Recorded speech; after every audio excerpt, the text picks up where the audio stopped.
Hello and welcome to Firstpost America. I'm Eric Ham, coming to you live from the nation's capital in Washington, D.C.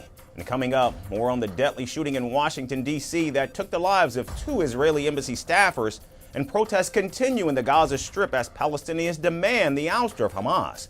We've got these and other stories on the way, but first, here's a look at the latest headlines. Indian Prime Minister Narendra Modi reaffirms that Pakistan will not receive water from India's rivers, reiterating the continued suspension of the Indus Waters Treaty. He made the remarks during a public rally 1 month after the Pahalgam terror attack.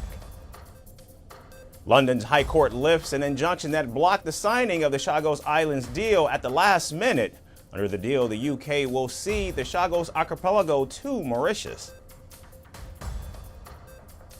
Romania's top court rejects a request to cancel the May 18th presidential election, which was won by centrist Nicur Zerdan. The request was filed by defeated hard-right contender George Simeon, alleging interference by France and Moldova. Mongolia sees widespread protests as hundreds of youth demand the prime minister's resignation over his son's lavish spending, threatening the 10-month-old coalition government. And at least 21 people are trapped after heavy rains triggered landslides in southwestern China's Guizhou province, with rescuers struggling to reach them in the mountainous terrain.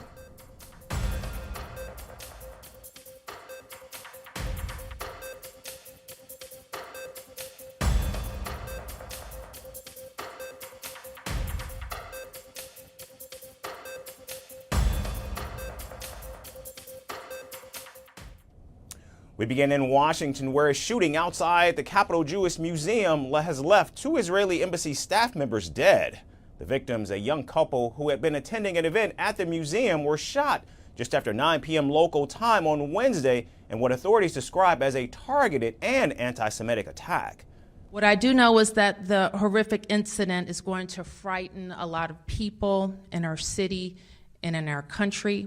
And I want to be clear that we will not tolerate this violence or hate in our city. The Washington Metropolitan Police Department identified the suspect as 30-year-old Elias Rodriguez of Chicago. Now, according to officials, Rodriguez was seen pacing outside the museum before he opened fire on a group of 4 people, killing the couple at close range. Eyewitnesses reported that after the shooting, Rodriguez entered the museum visibly distressed and was quickly apprehended by security. And as he was detained, he reportedly shouted, "Free, free Palestine." Free, free Palestine! Free, free Palestine! Free, free Palestine! I was walking by, and a guy came up and looked like a gun. I couldn't tell what it was, but I heard it afterwards, the shots, and he shot this young couple. And he ran inside and yelled something. I couldn't make it out what he said. He just ran up. It was terrible. I don't know what. It was terrible. Now, the victims, whose names have not yet been released, were both staff members of the Israeli embassy in Washington. The Israeli ambassador to the United States stated during a press conference that the couple had planned to get engaged during an upcoming trip to Jerusalem. The couple that was gunned down tonight in the name of Free Palestine. It's a young couple about to be engaged. The young man purchased a ring this week with the intention of proposing to his girlfriend next week in Jerusalem. They were a beautiful couple who came to enjoy an evening in Washington's Cultural Center. The shooting triggered a swift and massive police response, resulting in lockdowns across parts of the city, including Georgetown University. Students and staff were instructed to shelter in place as authorities secured the perimeter and collected evidence. And so I know the chief will spend tonight and tomorrow, and we'll be talking to all of our organizations, from schools to synagogues to other organizations, to make sure we are supporting in every way that we can. Reacting to the killings, President Donald Trump posted on his Truth Social, calling the incident, quote unquote, obviously based on anti-Semitism, end quote, and demanding an end to such hate-fueled violence. Secretary of State Marco Rubio vowed justice, saying, and I quote, "We will track down those responsible and bring them to justice." Homeland Security Secretary Kristi Noem also confirmed the deaths and emphasized the coordination between federal and local agencies in investigating the attack. Israeli leaders also condemned the shooting in strong terms, with Prime Minister Benjamin Netanyahu vowing to increase security at Israeli embassies worldwide, while President Isaac Herzog described the killings as a despicable act of hatred. As Washington reels from this brutal act, law enforcement continues to gather details and pursue justice. And with the suspect in custody, authorities have pledged a thorough and transparent investigation. And meanwhile, in the Middle East, Palestinians took to the streets in war-ravaged Gaza for a third consecutive day, protesting against Hamas. In multiple areas across the Strip, protesters openly blamed Hamas for the destruction, famine, and suffering amid the ongoing war with Israel. Chants such as "Hamas is garbage," "We didn't choose Hamas," and "All of Hamas out" were heard in multiple neighborhoods in a rare display of defiance amid fears of retaliation.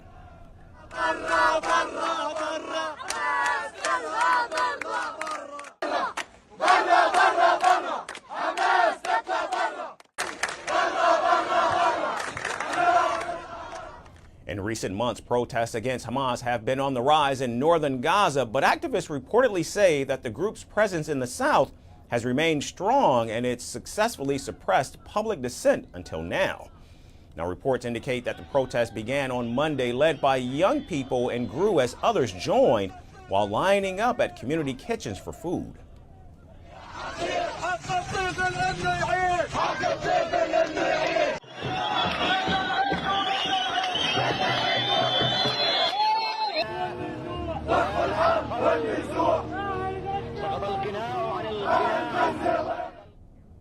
Now, these demonstrations come as Gaza struggles with a deepening humanitarian crisis and a war that shows no signs of ending. After an 11-week blockade, Israel has finally allowed nearly 200 aid trucks into Gaza this week, carrying flour, baby food, and medical supplies. Visuals from Gaza show war-hit Palestinians unloading flour from one of the trucks. Take a look.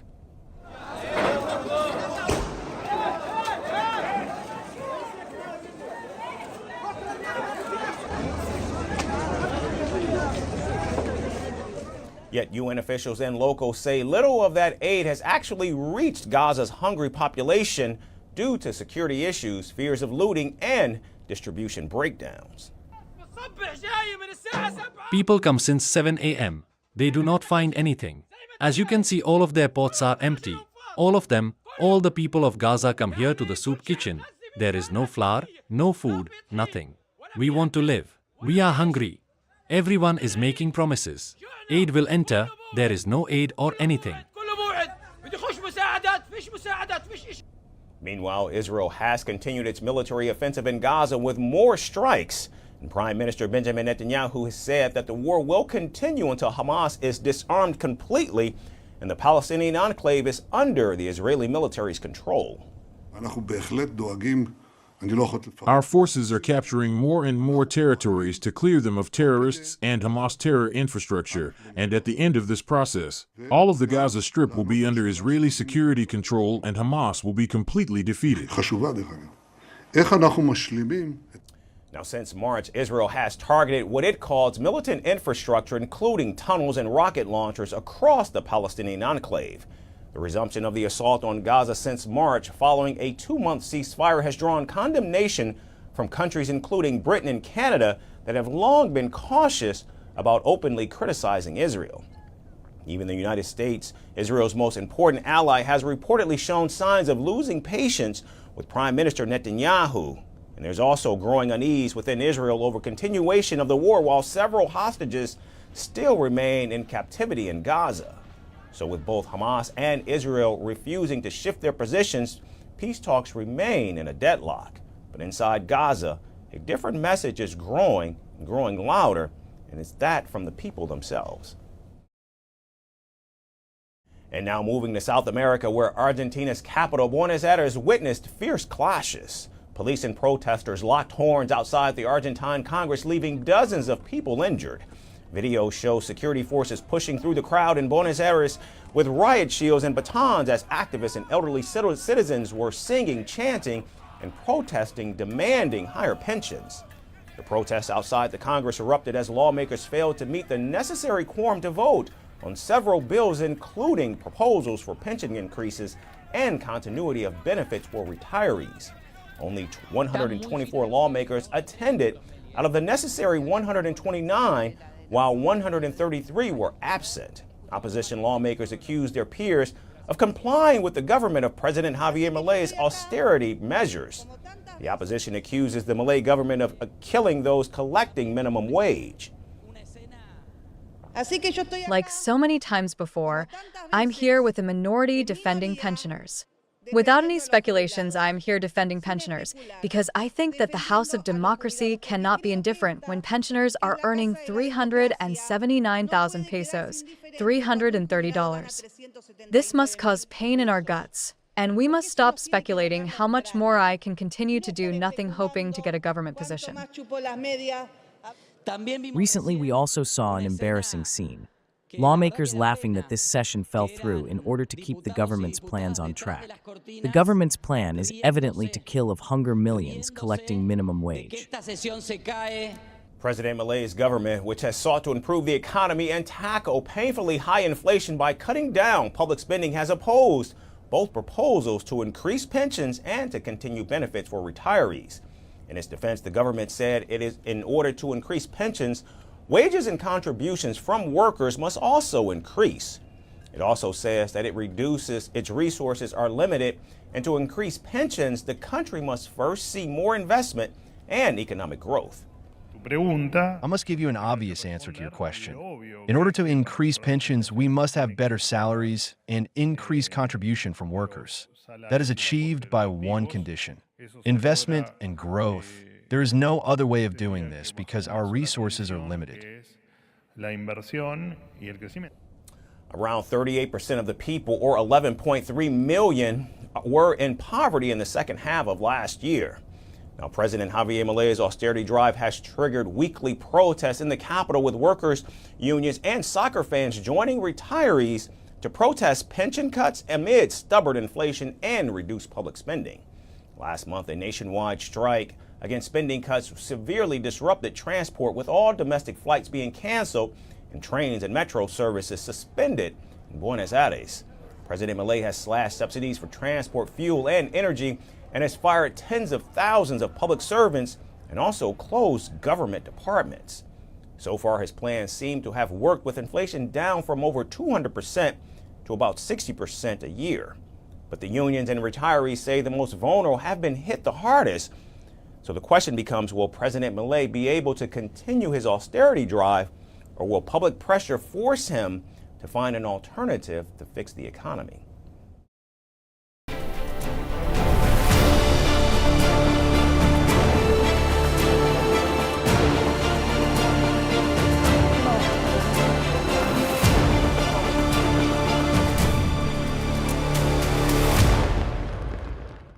And in Australia, torrential rains have unleashed devastating floods across the southeast, cutting off entire towns and leaving thousands stranded. Rescue crews scrambled overnight using boats and helicopters to reach people trapped on rooftops. Authorities have issued urgent evacuation orders, and there's no relief in sight as more heavy rain is forecast for the coming days. Here's a story with more. Australia's southeast is drowning in disaster. Relentless rain has triggered flash floods,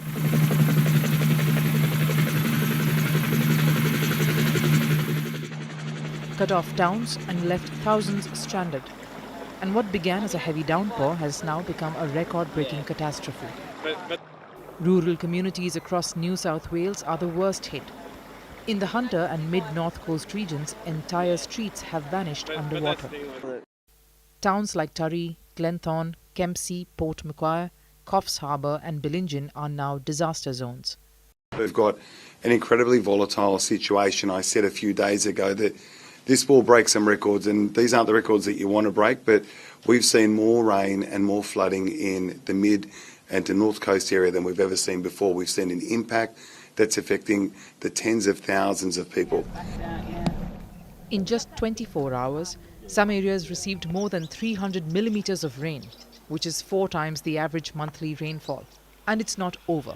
Australia's Bureau of Meteorology warns that up to 200 millimeters more could fall in the following days. We have significant amounts of rainfall, 200 to 300 millimetres of rain that we've already experienced in the Hunter and the mid-north coast. We're expecting from the Bureau's indications and predictions that there is another 24 to 48 hours of this rainfall, again of a similar amount, approximately 200 millimetres of rain. They'll continue to create localised flash flooding. Any low-lying areas will be seeing flooding as well. And this system is slowly moving to the north. Rivers are overflowing, the ground is saturated, and there's simply nowhere left for the water to go. The shops have been flooded out, and they've only just got over the last flood, and it's major damage this time. It's a lot worse, so it's really bad. Emergency services have been stretched to their limits. Helicopters winched people to safety from rooftops. Boats cut through debris-filled floodwaters to reach the stranded. In fact, more than 330 rescues were carried out in just 24 hours. There's been a number of rescues, as I said, a lot of people with a number of pets. We've had cats, dogs, budgies, and a number of animals rescued as well. So there's been a lot of full boats that we've seen, and as I said, we're trying to get along to everyone and as many people as we can on these boats in these floodwaters. Now, even after the continuous rescue efforts, thousands remain isolated by floodwaters. Entire neighborhoods are without power. Businesses have been inundated, homes submerged and roads wiped out. Tragically, 2 people have been killed. New South Wales Premier described the situation as devastating. He warned that over 50,000 people may need to evacuate or face isolation. I must also say that we're bracing for more bad news in the next 24 hours. This natural disaster has been terrible for this community. It's affected a wide number of people. It's affected tens of thousands of houses, and as a result, we are bracing for more bad news. In response, at least 14 evacuation centres have opened across the flood-hit regions. They offer shelter, support, and emergency supplies. But access remains a major issue. Many roads are impassable, and air and boat access remains the only lifeline for some. Australia has faced floods before, but few like this. This is a once-in-a-century event. It is raw, it is terrifying, and it is still unfolding. The skies haven't cleared, the danger hasn't passed, and for thousands, the nightmare continues. And we end today with bees. They may be small, but they're mighty, and they're in trouble. From the farms of Europe and the countryside to the urban gardens, the world's bees and pollinators are facing a silent crisis. War, pollution, climate change, and even well-intended environmental policies are threatening the very species we rely on for our food and ecosystems. Our final report looks at the troubling trend.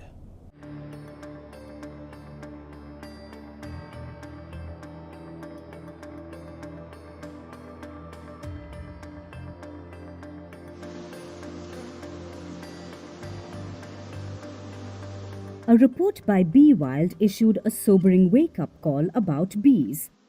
Those tiny, tireless pollinators that we rely on for everything from apples to almonds are now under siege from a growing swarm of global threats, including war zones, pollution, and even climate change efforts. Researchers have identified 12 emerging dangers to bees and other pollinators that could spell disaster over the next decade if left unchecked. These include war and conflict, microplastic particles, artificial light, antibiotic pollution, air pollution, pesticide cocktails, and frequent wildfires. Let's take a look. On top of the list is war and conflict. The report names Russia's invasion of Ukraine and other global conflicts as major disruptors of biodiversity. Farmers in war-torn regions are being forced to stop crop rotation and rely heavily on monoculture farming. This is bad news for pollinators who need a variety of flowers throughout the year to survive. Add in heavy metal pollution from bombs and shelling. Russian President Vladimir Putin and Ukrainian President Volodymyr Zelensky are at the center of this, it seems. Researchers also found microplastics contaminating hundreds of bee colonies across Europe. They also found that synthetic particles are showing up in honeycombs. Meanwhile, air pollution, artificial light, and even antibiotics are taking their toll on bees' ability to forage, pollinate, and survive. Even our green efforts to combat climate change are proving to be a mixed bag for bees. The European Union's goal of planting 3 billion trees by 2030 might help absorb carbon, but without careful planning, this could also reduce biodiversity and starve pollinators of food. Likewise, the mining of rare metals for electric vehicle batteries is bulldozing natural habitats at an alarming rate. Thankfully, it's all not doom and gloom. The report also highlights a dozen solutions to save the bees. These include planting pollinator-friendly flowers in urban gardens or creating bee havens in solar parks. The report also had some tech ideas like using AI to track pollinator health or developing pesticides that target the pests without harming the bees.